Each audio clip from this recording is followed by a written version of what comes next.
In this video, I'll guide you through how to switch accounts in Basecamp. Whether you're managing multiple projects or simply need to shift between accounts, knowing how to do this efficiently can save you a lot of time and hassle. So, let's dive right in and make this process as smooth as possible for you. First, open up your preferred web browser and navigate to basecamp.com.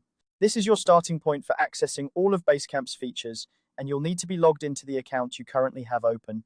It's crucial to ensure that you have a stable internet connection for this process, as interruptions can sometimes cause issues when logging in or out.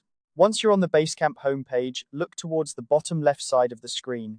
Here, you will notice a profile icon. This is your gateway to account settings and options. Clicking on this icon will open a menu with various choices related to your account. It's a small step, but it's key to accessing the controls you need.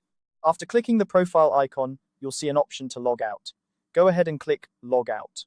This will sign you out of the current Basecamp account and bring you back to the login page. It's important to remember that logging out is necessary to switch accounts, as Basecamp does not currently support switching between multiple accounts without logging out first. Now that you've logged out, you'll be directed to the login page. Here, you can enter the credentials for the other account you wish to access. If you have multiple Basecamp accounts, make sure you enter the correct email and password for the account you want to switch to.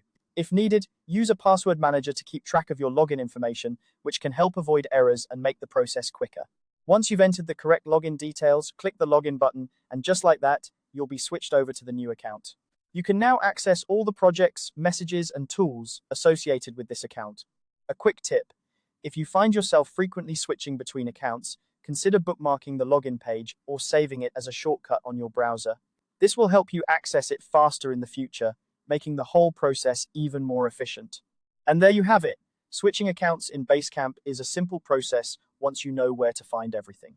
By following these steps, you can easily manage multiple accounts and keep your projects organized without any headaches. If you found this guide helpful, make sure to like and subscribe for more tips and tutorials. Feel free to leave any questions or comments below, and I'll do my best to help you out. Thank you for watching, and happy Basecamping.